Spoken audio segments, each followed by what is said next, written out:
Olá, meus caros, aqui é o Corvo. Os fãs, admiradores, ouvintes da banda japonesa Buck-Chick já devem estar cientes que seu vocalista, Atsushi Sakurai, faleceu no dia 19 de outubro de 2023. E claro, vocês, assim como eu, apenas ficaram sabendo disso 5 dias depois, como é comum no Japão. Os japoneses são bem respeitosos, reservados com o assunto da morte. Mesmo quando uma pessoa, uma figura pública importante, de renome, conhecida, falece, normalmente muitos detalhes não são dados imediatamente. Por quê? Porque a família está de luto, a família está sofrendo, os amigos mais próximos estão sofrendo. E é da cultura japonesa dedicar a eles espaço, respeito, evitar qualquer tipo de assédio nesse sentido. Foi colocado como nota, quando o aviso público de fato veio à tona, que os interessados em receber as condolências não estariam recebendo nem flores, que isso por hora era desnecessário. E quando algo assim é dito, não é porque as pessoas, os japoneses no caso, estão sendo rudes. Eles estão apenas sendo reservados. Eles estão dedicando tempo, carinho, atenção para aqueles que estão ao redor, que fazem parte, de fato, da família, não apenas do Sakurai, mas da família Buck-Chick como um todo. O Buck-Chick é uma família. De fato, eles são uma família. Diferente também de muitas bandas no Ocidente, as bandas japonesas elas tendem a ser longevas também em virtude dos laços que são formados. Mesmo quando membros não se gostam ou têm desacordos, desentendimentos em sua trajetória, no decorrer da história de uma banda, eles têm um vínculo de responsabilidade, ético, algo relativo à honra, que é um conceito muito forte na cultura deles, que faz com que essas pessoas elas fiquem juntas, de fato, durante quase toda a sua vida. No caso da vida artística de Atsushi Sakurai, ela foi sempre ao lado de Hisashi Imai, Hidehiko Hoshino, Yutaka Higuchi e Tou Yagami. Desde o princípio, desde meados de 1985, 85 eu acho que é uma data plausível, assertiva, mais pontual para dizer, de uma gênese, o Sakurai esteve com esses caras, lidou com eles, conheceu suas famílias. Então, o Buck-Chick é uma família. E a perda do vocalista, claro, faz com que todos sofram e que também tenham que destinar sua atenção não apenas à sua própria dor, mas à dor dos demais. Enfim, a cultura japonesa tem esse cuidado. E por isso alguns anúncios só saem posteriormente. Como o Sakurai partiu desse mundo? Trabalhando. Nada mais japonês, né?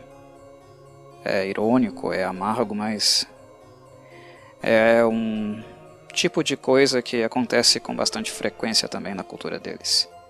Ele partiu trabalhando. Eles fizeram um show no próprio dia 19 e durante a apresentação, pelo que eu tenho notícia, pelo que eu fiquei sabendo, ele teve dores na cabeça, foi levado para o pronto-socorro e lá mesmo ele faleceu. Aparentemente, não houve muito tempo de fazer alguma coisa. A data da morte dele foi decretada, no caso, como ocorrida às 23h09 daquele mesmo dia, e como os shows são noturnos, é pelo menos o que eu especulo, que ele sentiu dores durante a apresentação, teve dores na cabeça, foi levado ao pronto-socorro, mas em virtude de ter sido uma hemorragia cerebral, não houve muito o que fazer. E assim, esse ícone, uma verdadeira lenda da música japonesa, acabou dizendo adeus a todos os seus fãs e admiradores. Como ouvinte, eu particularmente gosto de muitos discos da Bucktick. Não todos, até porque eu acho que a carreira deles, como um todo, eu acho que é quase impossível que alguém goste de tudo que eles fizeram. Mas isso inclusive é uma coisa que eu respeito neles. É porque a música deles, embora seja uma música comercial, bastante acessível, e o estilo de escrita do Imai, que sem sombra de dúvidas é a mente criativa musical da banda, né? O Sakurai, ele é uma grande marca da banda, é claro. Ele é a imagem da banda, né? O grande garoto propaganda da banda, né? O público feminino sempre, né, o adorou. Mas musicalmente falando, o Imai é a força criativa mais forte do Bucktick. Isso é algo incontestável. O Hoshino, ele escreve músicas também, né? Teve várias e várias contribuições, mas musicalmente falando, o Bucktick soa a partir das ideias do Imai, que vai em direção às ideias poéticas, né? O romance, a melancolia, né? Os textos, a escrita do Sakurai. As maiores contribuições do Sakurai são na parte lírica, sempre foi assim, como vocalista. E claro, né, com as harmonizações que ele consegue fazer perfeitamente com o Imai. Ele e o Imai são inseparáveis musicalmente falando. Um complementa o outro. A voz, o timbre único do Sakurai, combina muito bem com o som da guitarra do Imai, das coisas que ele escreve, das melodias que ele escreve. E que ele escreve, é claro, para o Sakurai cantar. Então, a partida do Sakurai é um golpe gigantesco, inclusive no Imai, porque ele perdeu basicamente a alma gêmea dele, musicalmente falando, né? Mas enfim, a música do Bucktick, ela é muito diversa, ela é acessível, muito pop, sempre foi independente do estilo que eles estavam abordando, mas essa questão do estilo foi algo que variou muito com o passar dos anos, desde 87, quando eles lançaram o primeiro álbum deles, o Bucktick dificilmente se repetiu. Há momentos em alguns álbuns, umas pitadinhas aqui e acolá, que eles voltam, né, ao seu estilo antigo, mas sempre com alguma novidade, algum tipo de modernização. E os estilos, os subgêneros que eles exploraram foram muitos também: industrial, gótico, garagem, alternativo. Eles fizeram muitas e muitas coisas. Então, eles tinham uma certa abordagem, né, de experimentar bastante, mas imprimindo algo que fosse deles ali. E claro, muitos álbuns agradaram, né, seus ouvintes, outros nem tanto. E isso é super normal para os ouvintes e quem conhece Bucktick de maneira em geral. É super normal adorar, amar de paixão algumas coisas que eles fizeram e não gostar de outras, mas isso não reduz em nada a admiração que muitos têm por eles. No meu caso é respeito, porque eles foram, né, e eu digo isso no passado, tá? Eu uso foram porque acabou, meus caros. Não há possibilidade nenhuma, né, de um Bucktick sem o Atsushi Sakurai. Porque ele era o centro? Não. Mas porque sem os 5 integrantes, essa banda ela não pode continuar. É impossível. Há algo do Sakurai que é puramente, exclusivamente dele. E daqui a pouquinho eu falo sobre isso. Mas enfim, foram. Retornando ao que eu dizia, eles foram muito respeitáveis porque como artistas eles buscaram aquilo que eles queriam fazer, aquilo que eles queriam expressar. E o Imai, principalmente, ele não ficava satisfeito quando ele sentia e percebia que de alguma forma ele estava se repetindo nos trabalhos. Então, mesmo correndo o risco, há duas coisas em questão na música, nos discos do Bucktick. Há um ponto de segurança, porque querendo ou não eles são uma banda comercial, e um ponto de experimentação, de risco. Então é 50%, sabe? Jogar no seguro, 50% correr riscos. E o Imai corria riscos, irrestritamente. Ele se entediava, né? Ainda se entedia quando ele sente que está se repetindo de alguma forma. E por isso a música deles é tão experimental. E por isso eu também respeito a banda, mesmo naqueles discos, trabalhos que eu não gosto, que eu não me identifico de alguma forma, entendem? Mas eles estão expressando aquilo que eles são, aquilo que eles sentem naquele determinado momento. E Atsushi Sakurai e Hisashi Imai, eles são exatamente isso. Artistas que se expressam sentimentalmente. Eles expressam, eles vazam sentimentos que eles estão de fato vivenciando naquele determinado momento. Os álbuns, de certo modo, eles podem não ter temas sempre biográficos, embora algumas músicas sejam biográficas, né? A gente encontra várias músicas biográficas, letras biográficas do Sakurai, a discografia deles, mas embora as músicas não sejam sempre biográficas, elas são biográficas no sentido de representar o lugar onde eles estão naquele instante, o momento da vida deles, aquilo que eles estão experimentando, olhando, sentindo, refletindo. A música do Buck-Chick ela é sempre movida a muito sentimento. O lugar onde eles estão espiritualmente e mentalmente naquele instante é parte inseparável do trabalho deles, esse aspecto, essa pitada sentimental. E por isso eu sempre os respeitei. Algumas pessoas se referem a eles como, no caso, ao Atsushi Sakurai, né, como o David Bowie do Japão, em virtude da característica camaleônica, né, que a banda possui. Mas é uma coisa que eu aponto.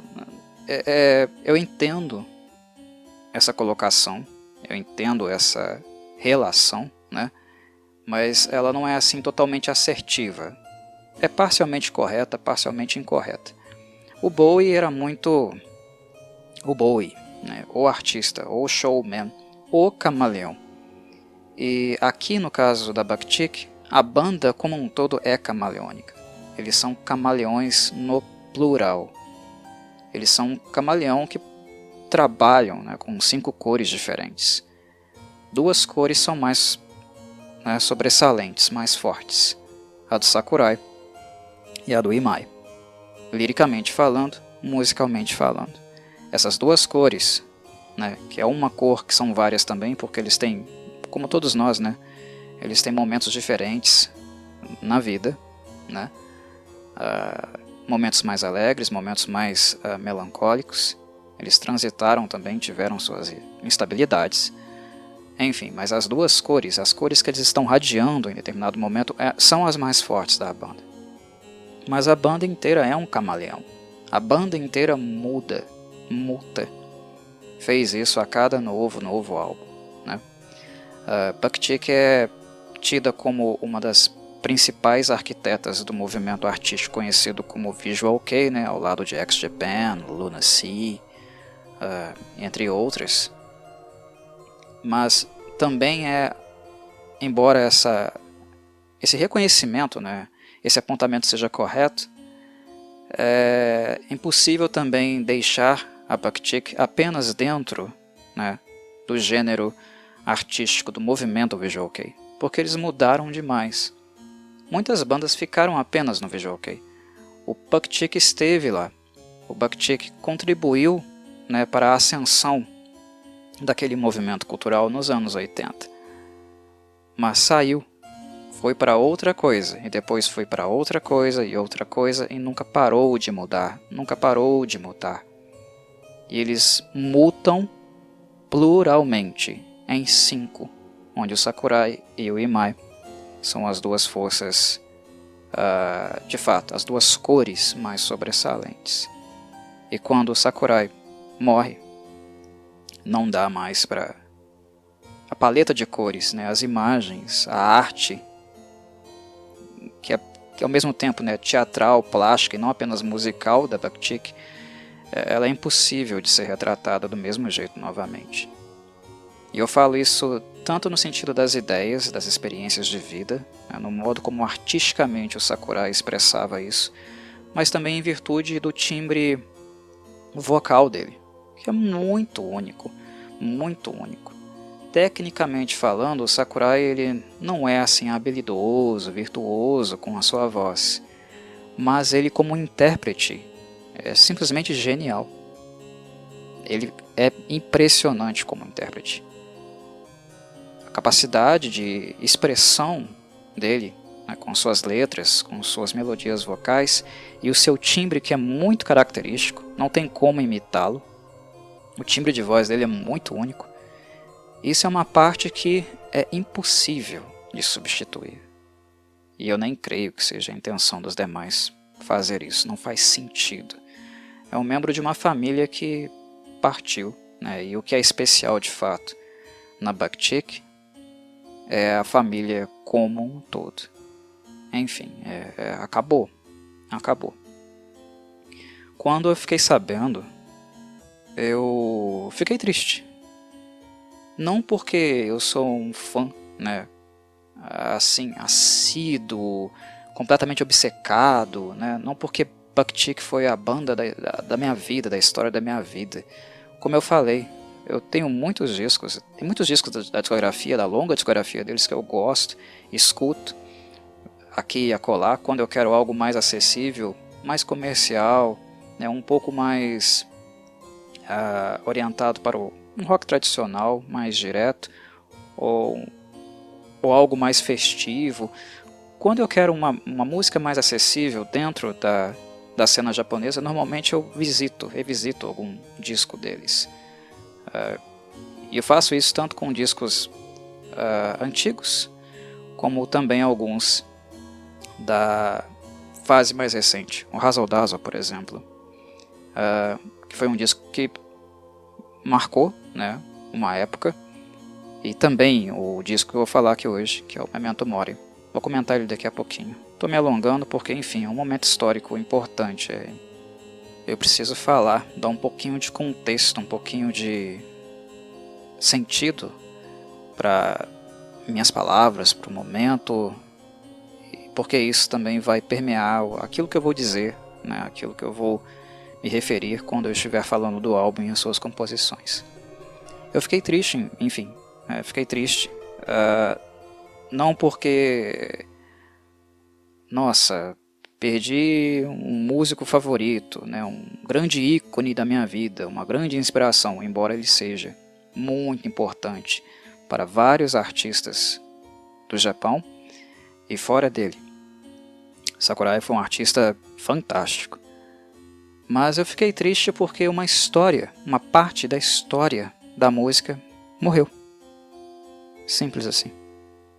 Eu acho que é algo muito mais importante, é superior, está acima de uma simples perda de um artista, de um músico que você gosta.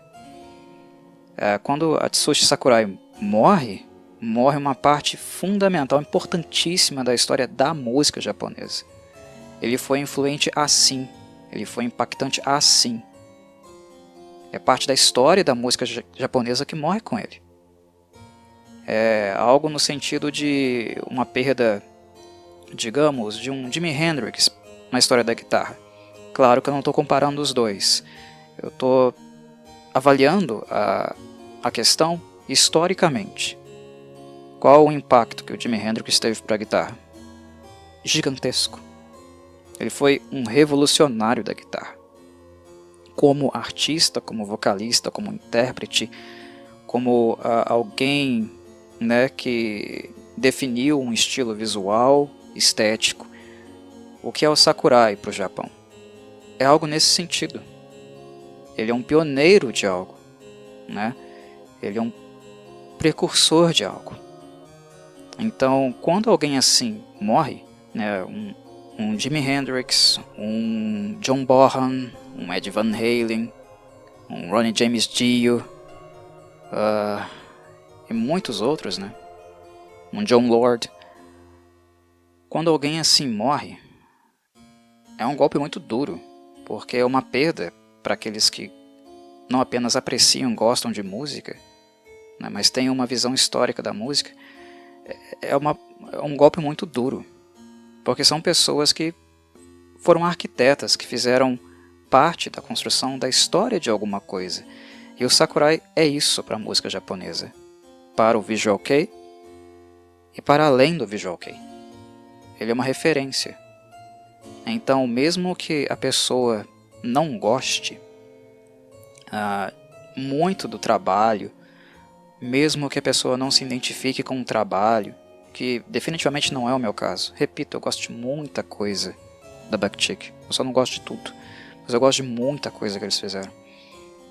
Mesmo quando não há assim, né, uma obsessão, que nem sempre é saudável, dificilmente é saudável, tá? Qualquer tipo de comportamento obsessivo para uma figura pública, mesmo quando não há esse elemento, o pesar fica aquele desconforto, fica um mal-estar. Alguém muito importante foi embora, mas não só a pessoa em si, a pessoa importante, mas a importância que aquela pessoa teve para a música. O legado fica, mas houve ali uma cisão, houve um corte, a impossibilidade de continuidade. Acabou, houve um ponto final.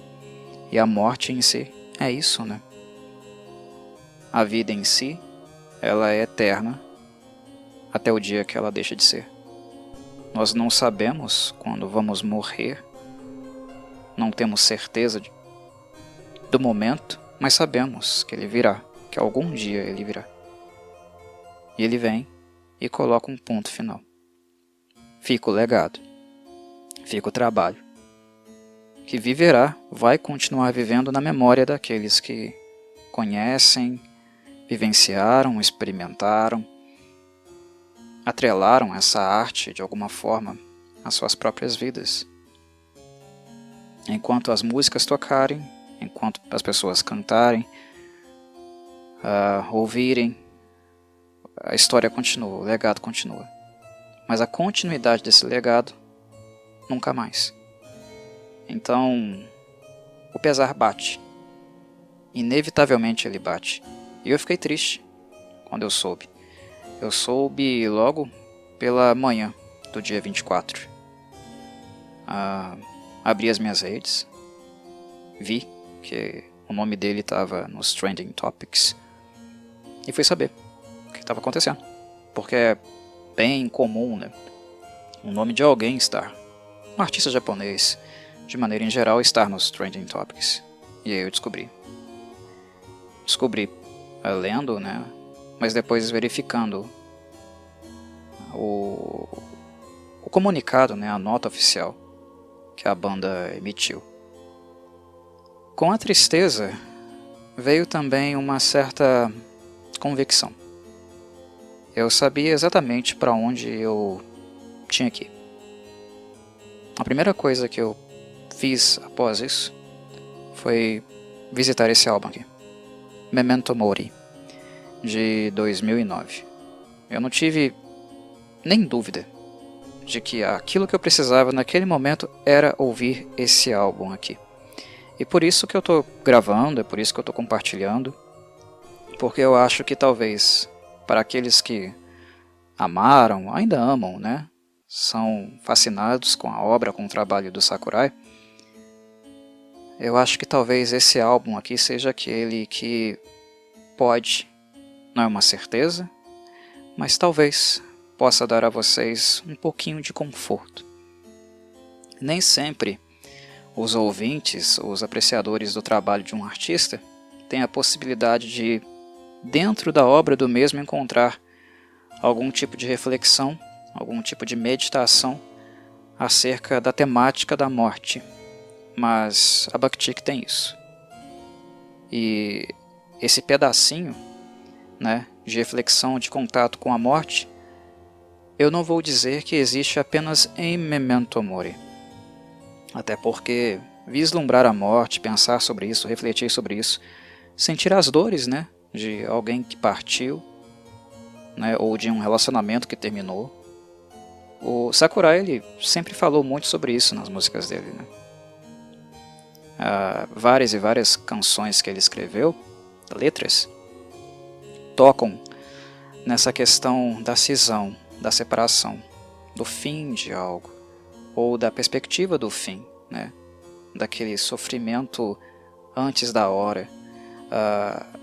Ele tem muitas músicas, né, mais pesarosas, melancólicas. Então, a questão da cisão, da perda, ou até mesmo da morte, nós encontramos em vários momentos da discografia, principalmente em virtude do Sakurai. Mas em Memento Mori, lá em 2009, não era apenas ele que transitava mentalmente nesta temática. Esse álbum é principalmente um álbum do Imai, meus caros.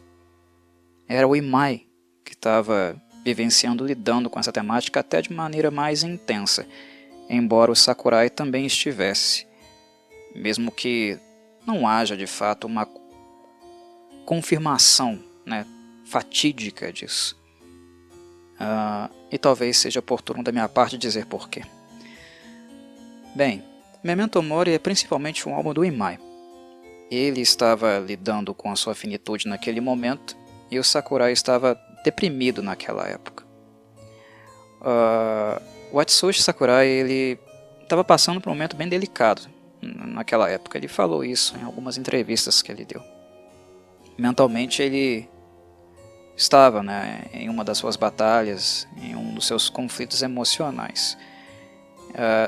Ele estava sofrendo, ele estava lidando com seus próprios problemas.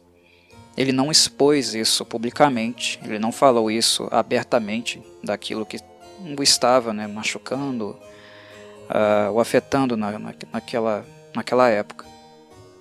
Mas ele deixou escapar, né, que ele não estava mentalmente muito bem.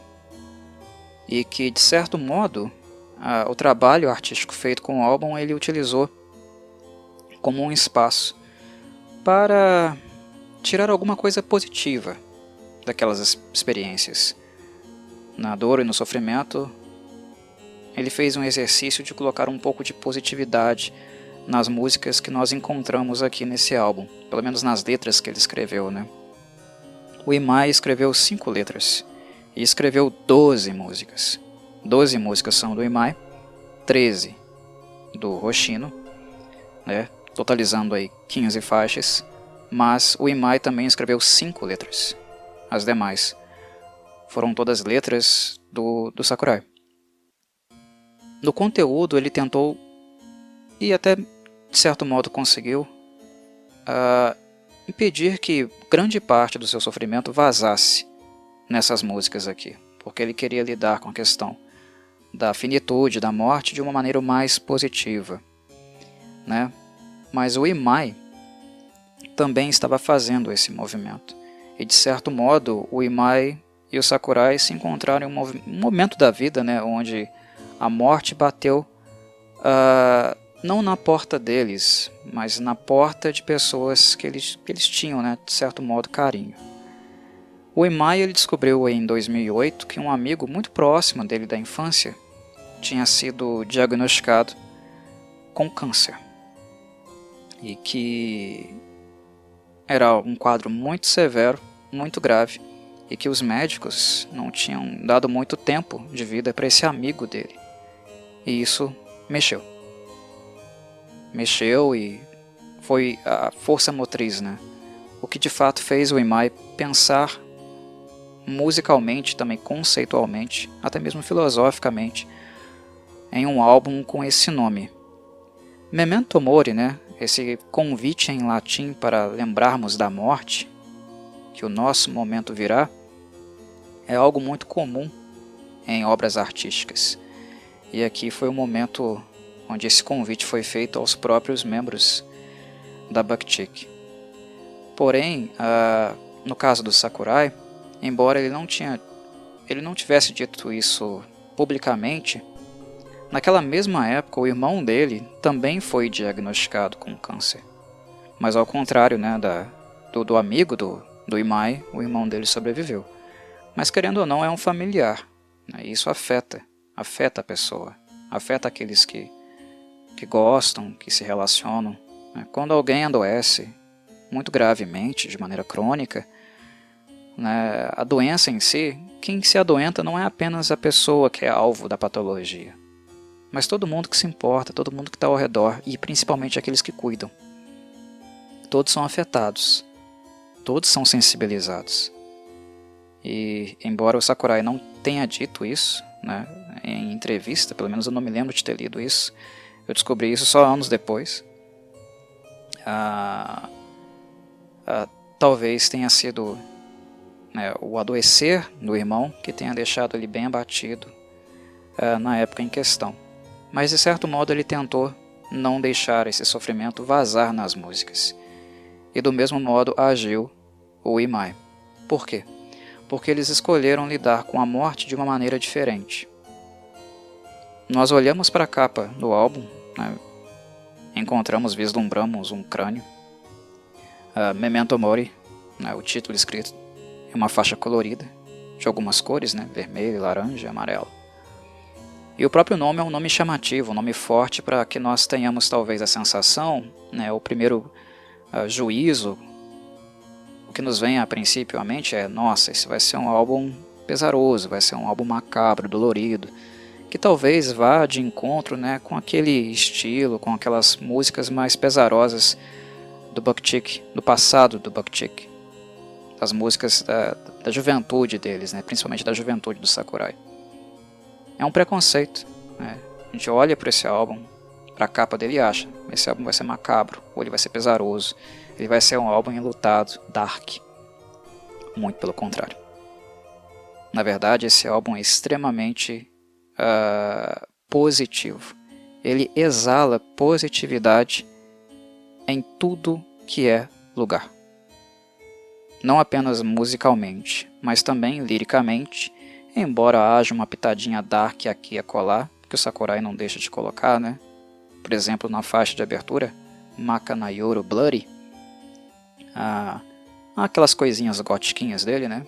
Como sempre tem que ter, mas a maior parte do álbum é um álbum de romance, é um álbum de positividade, é um álbum de contemplação de aspectos da vida. É um álbum positivo, porque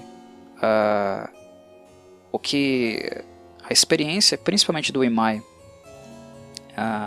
o levou a fazer foi de contemplar a vida no momento em que a morte estava para levar alguém de extremo carinho, né, de extrema importância na vida dele, e também ao mesmo tempo lembrando que ela existe, que ela está ali, e que ela vem, ela leva, e que algum dia, né, seria a vez dele.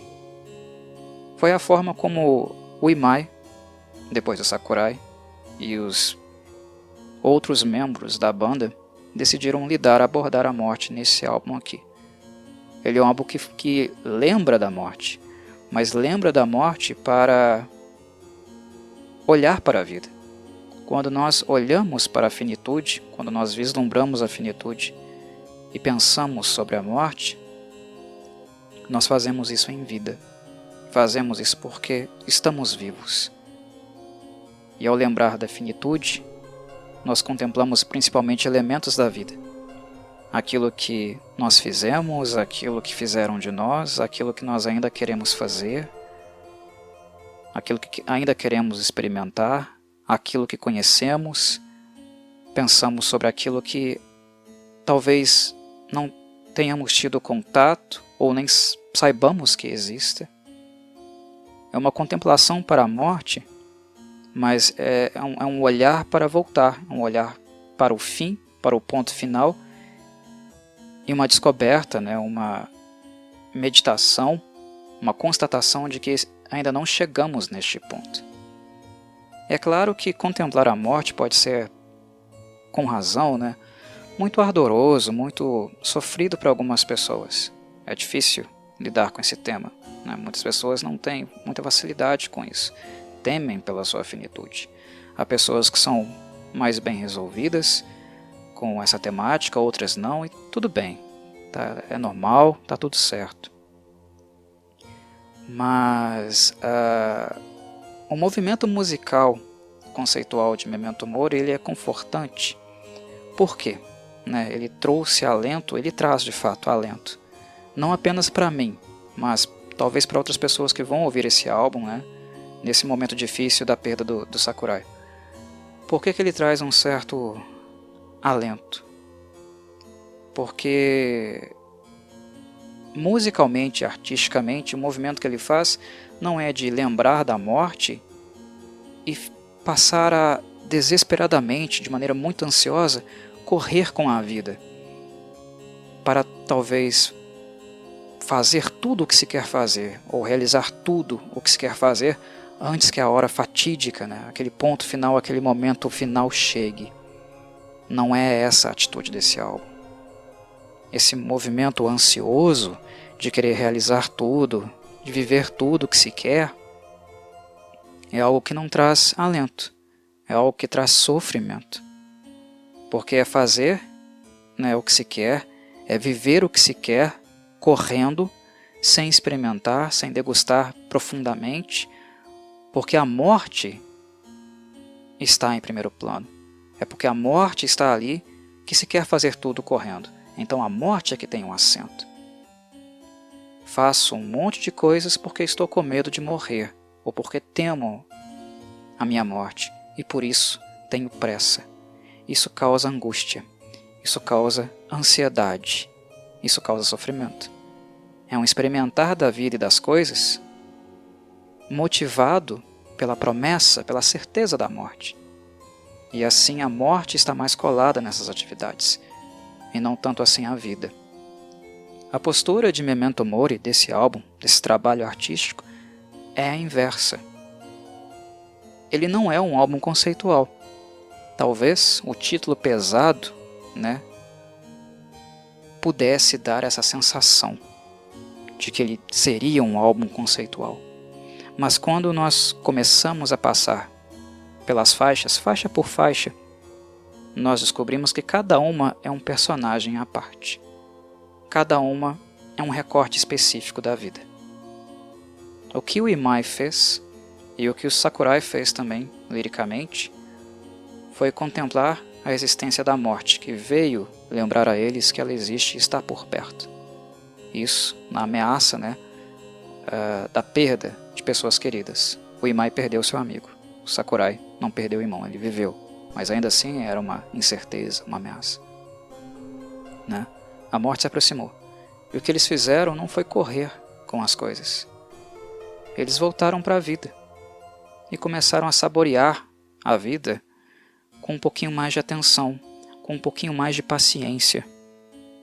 Ao invés de pegar uma página em branco e começar a escrever, correndo um texto, né, um trabalho, eles foram linha por linha, parágrafo por parágrafo, sentindo aquela linha, sentindo aquele parágrafo, dando tempo para aquilo, saboreando aquilo, porque a vida é para ser vivida.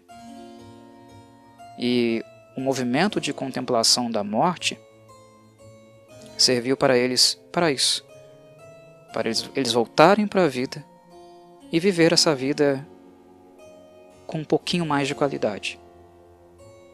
O Sakurai estava deprimido, estava. Ele confessa isso. Mas com esse álbum, e de maneira bastante incomum, até porque ele é um cara bastante gótico, melancólico, né? As sombras o acompanhavam mais do que as cores radiantes. Aqui nesse álbum, ele está impressionantemente muito positivo. Ele está tentando saborear as coisas de um jeito diferente. Coisas diferentes e as mesmas coisas que ele saboreava antes, mas de uma forma diferente. Com paciência, com calma. Não há por que correr. Vou correr por quê? A morte não me dá a certeza de quando ela virá. Eu apenas sei que ela virá. Eu posso começar a correr agora e morrer ainda hoje. O que se faz é ter tal noção para poder, no caso, experimentar as coisas, experimentar a vida com um pouquinho mais de qualidade. com um pouquinho mais de imersão, um pouquinho mais de envolvimento. É fazer com que a linha, o parágrafo, o minuto, a hora, o dia tenham mais significado. Que sejam vividos de fato, que nós consigamos viver com mais qualidade. E é exatamente o que se tem aqui. Um olhar para a morte que faz com que o Imai e o Sakurai tenham mais radiância nas coisas que eles estão fazendo, naquilo que eles estão trabalhando, no modo como eles estão se envolvendo com a arte. Então a morte aqui ela não tem um sentido negativo, porque ela é algo inevitável. Ela é o ponto final da vida. Viver é saber que se está morrendo. Viver é perder. Viver é envelhecer. E cada momento, cada etapa do processo de envelhecimento significa também morte, cisão, transformação. Aquilo que somos hoje não é o que fomos no passado. Mudamos, e ao mudar, perdemos alguma coisa. Não somos inertes, constantes. A vida se transforma. E a vida também se transforma por meio das perdas. A perda é inevitável.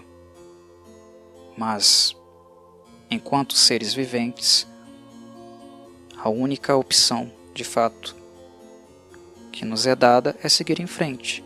O modo como vamos seguir, nós escolhemos. Mas seguir é inevitável, até o momento em que nós não possamos mais continuar. Que foi o caso agora, no dia 19 de outubro de 2023, foi o caso do Sakurai.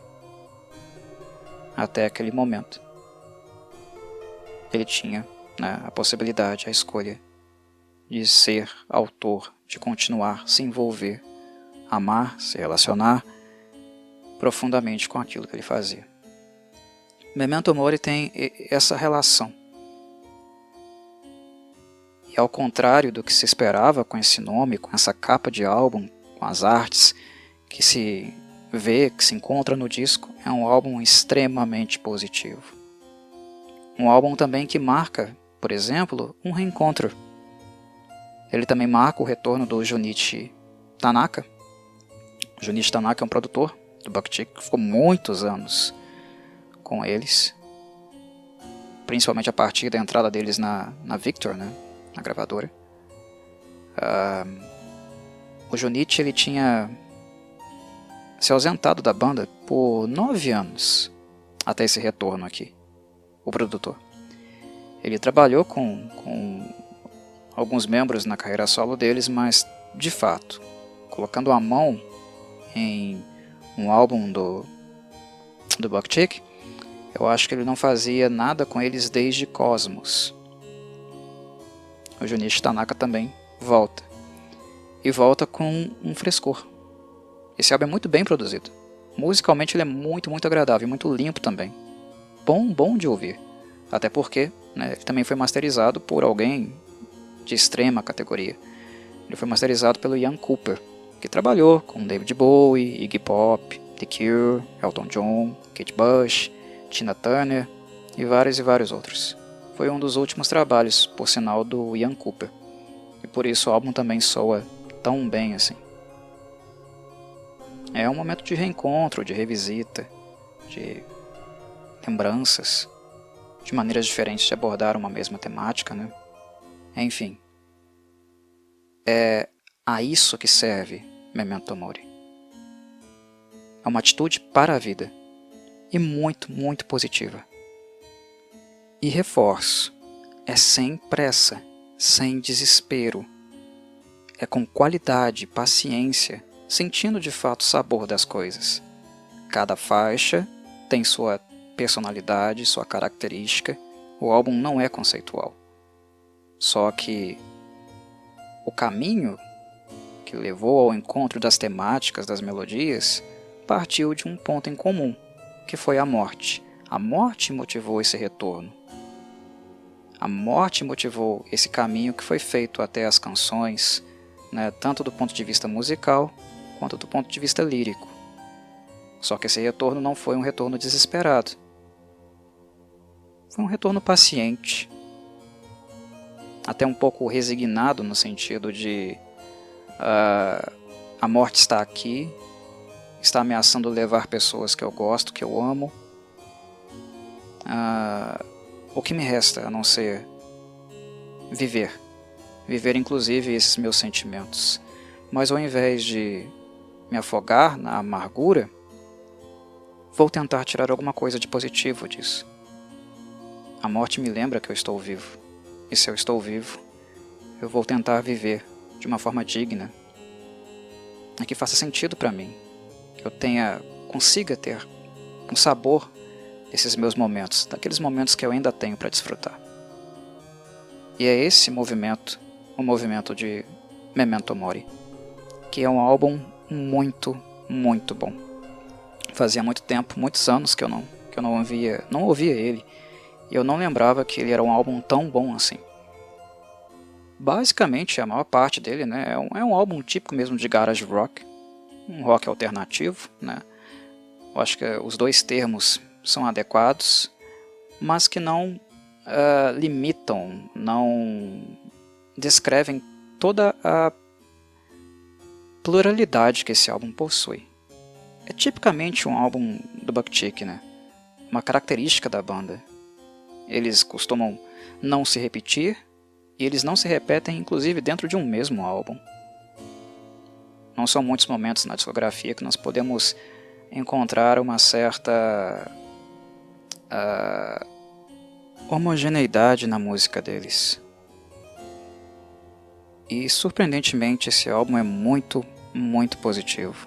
Ele exala positividade de várias e várias formas. Há apenas um pequeno momento mais dark aqui, mas que eu já vou pontuar daqui a pouquinho. Vamos por partes. As faixas de maior destaque para mim não são as 15, né, mas foram bastantes. Inclusive, eu também não me lembrava como algumas composições aqui são bem interessantes e, de fato, poderiam ocupar um espaço relativamente importante nas melhores faixas que talvez o Imai e o Hoshino tenham escrito, considerando a discografia como um todo. Mas das 15, eu posso citar talvez 9 faixas que são bem destacadas, muito agradáveis. Considerando 9 de 15, obviamente isso aponta para um álbum muito, muito forte, muito coeso, muito criativo, principalmente quando nós levamos em consideração aquilo que eu falei, que cada faixa é uma história diferente, é um conceito diferente. Não há aqui, né, uma tendência em fazer ou bater um mesmo prego em algum tipo de caixão. Não, muito pelo contrário. É um álbum que aponta para a vida e para pluralidade, muitas dimensões que a vida possui. O álbum abre com Makana Yoru, Bloody, e é uma música bem rock and roll, ela é bem na cara. Nós percebemos que ela é claramente guitar-oriented, ela é bem orientada para as guitarras, né? Uma coisa que também se repete na segunda faixa, Les Enfants Terribles, e que claramente elas dão, né, de cara já o cartão de visitas. Olha, se você está esperando aqui, né, algo pesaroso, né, uma postura, um olhar para a morte que é pesaroso e fatalista, esqueça. Nós não estamos encarando a morte desse modo. A morte apenas nos motiva a celebrar a vida, a recordar nossos momentos, inclusive a atualizar alguns dos nossos momentos que foram mais importantes, mais interessantes em nossas carreiras. E eu percebo isso aqui musicalmente falando. O que o Imai escreve musicalmente me lembra um pouco o som das antigas do Buckchick, tanto em Makana Yoru quanto em Les Enfants Terribles, só que modernizado. É uma revisita ao passado, né? Um rock and roll mais na cara. A segunda faixa, inclusive, ela tem riffs bem sujos, né? Bem mais sujos, por exemplo, do que a primeira. mas há uma pitada aqui de modernização, principalmente no que diz respeito também à produção sonora, né? A como o álbum é gravado, masterizado, isso tudo influencia. A terceira faixa, Galaxy, já é completamente diferente das duas anteriores, e é um dos grandes destaques desse álbum para mim. A introdução dela já é com guitarra bem limpa. A distorção aqui, né, levemente, é muita pouca coisa. Ela é bem limpa, e as cordas em si, as guitarras tanto do Imai quanto do Hoshino, elas trabalham de forma muito interessante, muito romântica, de fato se relacionando docemente com as melodias vocais do Sakurai. Galaxy é uma música muito bonita, muito agradável. Inclusive ela não estava em uma das minhas playlists e voltou a estar. Coloquei ela imediatamente depois que eu ouvi ela, ouvi o álbum novamente, né, para poder gravar aqui com vocês. A quarta, Umbrella, também chama muita atenção. Aqui já é uma pegada mais pop, né? Pop, bem pop, tipicamente Buckchick, mas notem como é uma música muito bem humorada, que tem vários hooks, né? Alguns ganchos fáceis, algumas notas, riffs repetitivos, que é bem fácil para o ouvinte memorizar, inclusive cantar também esses riffs. A distorção, novamente, uma distorção mais limpa, né? E ela tem uns momentos aqui a colar também que são um pouco pastelzinho, mas gozar a vida, né?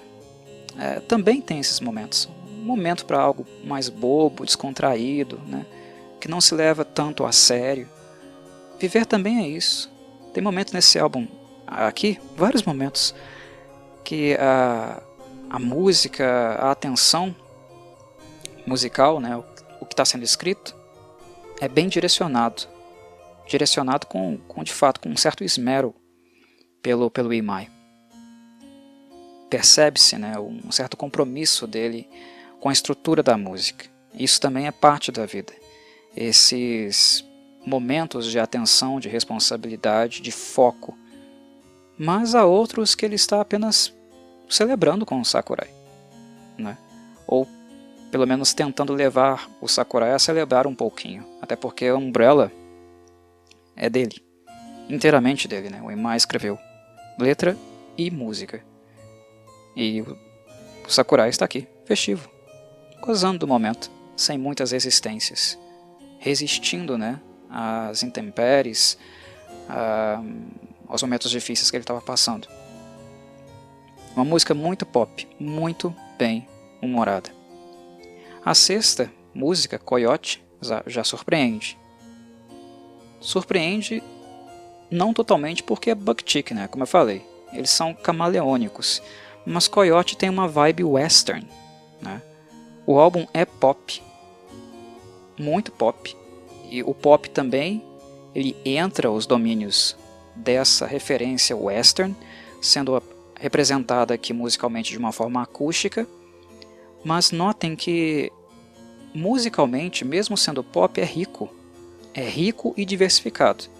Makana Yoru, Bloody, Les Enfants Terribles, Galaxy e Umbrella são músicas completamente diferentes. Coyote, novamente, é muito diferente. Você nota que a experimentação, a forma de trabalhar com os instrumentos são influenciadas por coisas diferentes, por estilos diferentes. Há um modo, né, muito Buckchick de ser. É musicalmente rico, não é um pop estéreo que não tem ideias e apenas se repete. É pop, mas sem repetição, no sentido das ideias. É acessível, é fácil, inclusive de aprender, a tocar, mas é rico, é plural. É isso que faz, de certo modo, a Buckchick tão relevante e especial dentro da cena musical japonesa. Porque é uma banda muito acessível, mas que não é pobre de ideias. E sem muita resistência também em experimentar coisas. Até porque esses caras eles foram influenciados por várias pessoas diferentes, né? Não apenas pelo David Bowie ou por bandas punk, que são referências mais gritantes a princípio, né? Uma outra música de destaque é a seguinte, né? Message. Message há uma nova surpresa. O que existe aqui? O que nós encontramos aqui? piano. Há coisas, né, há momentos pianísticos nesse álbum, e não apenas nessa faixa. Mas nessa faixa chama muita atenção, porque a harmonização aqui é feita entre piano e violão. Violões, no caso, porque o Imai e o Hoshino estão tocando com violões. Quem toca o piano aqui é um sujeito chamado Satoshi Mishiba.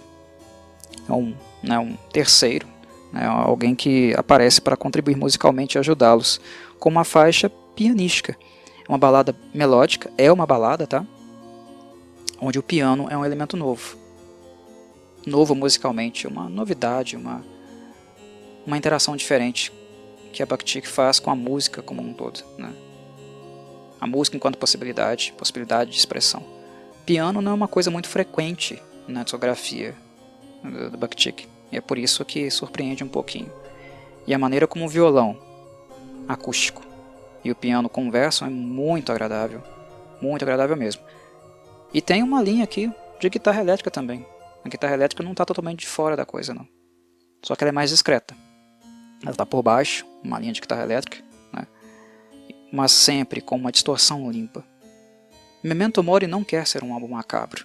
Ele não quer olhar para a morte de forma macabra, pesarosa e fatalista. Ele se nega a isso a todo momento. E ele faz, inclusive, isso na própria faixa título, que é a 8ª, Memento Mori. E notem que não há grande agressividade aqui, revolta, pesar. Na verdade, essa é uma faixa que se diferencia de todas as anteriores porque ela é principalmente com um acento em que? Percussão. Macanayoru, Les Enfants Terribles, Coyote, Galaxy, são músicas com acento em cordas. Aqui, essa faixa, o que se sobressai nela é principalmente a percussão. É a bateria, mas também, né, com bons acompanhamentos, com bons momentos de baixo. A cozinha da Bukchik é de fato o ponto alto aqui. Como um penúltimo destaque, eu diria que Motel Julsan, né, também é um momento bem interessante. E é de fato a faixa que aqui é a mais macabra, né? As outras não são tanto assim. Não são tão macabras assim, né? Ou na verdade nem são macabras. Eu não diria que elas são macabras, tanto do ponto de vista musical quanto do ponto de vista lírico. Mas o que torna Motel Julsan um pouco mais tenebrosa, né? Isso também se expressa musicalmente, a gente consegue ouvir isso, porque a música é mais abafada, é mais fechada, as guitarras têm um certo uso de fuzz, que é uma coisa que nós notamos também em outros momentos do disco, mas aqui há uma ênfase maior, né, no uso do fuzz. Os vocais do Sakurai são melódicos em alguns momentos, mas eles tendem a ser sussurrados, mais fantasmagóricos em outros. E isso se deve por causa do número, né, do número 13. O número 13, para quem não sabe, é um número no Japão de má sorte. Ele é associado, né, o número 13, a azar, sofrimento. Inclusive, muitos lugares, principalmente públicos, não utilizam o número 13 por causa de superstição. Então é mais pelo fato do número 13 estar ali, né, o que causa de fato aquilo que é mais macabro nessa música em si. Mas é o único momento realmente mais dark do álbum. De maneira em geral, a gente não encontra momentos assim. E uma outra surpresa que eu tive foi com a faixa 13, Serenade e Toshi no Umbrella Sweetie, que é uma música que é bem vibe anos 60. É bem clássica, sabe? Bem clássica mesmo. Inclusive no estilo vocal, no modo como o Sakurai canta. A abordagem é bem sessentista, mas claro, com muita modernização. É um retorno ao passado, né, sendo quem se é hoje. No caso, lá em 2009, né, aquilo que eles eram lá em 2009. É namorar pelo passado, por aquilo que já se fez, por aquilo que já foi feito, mas com aquilo que se é hoje. A banda faria tal abordagem, ou soaria do mesmo modo, lá nos anos 80, com uma proposta de uma música assim? Com certeza não.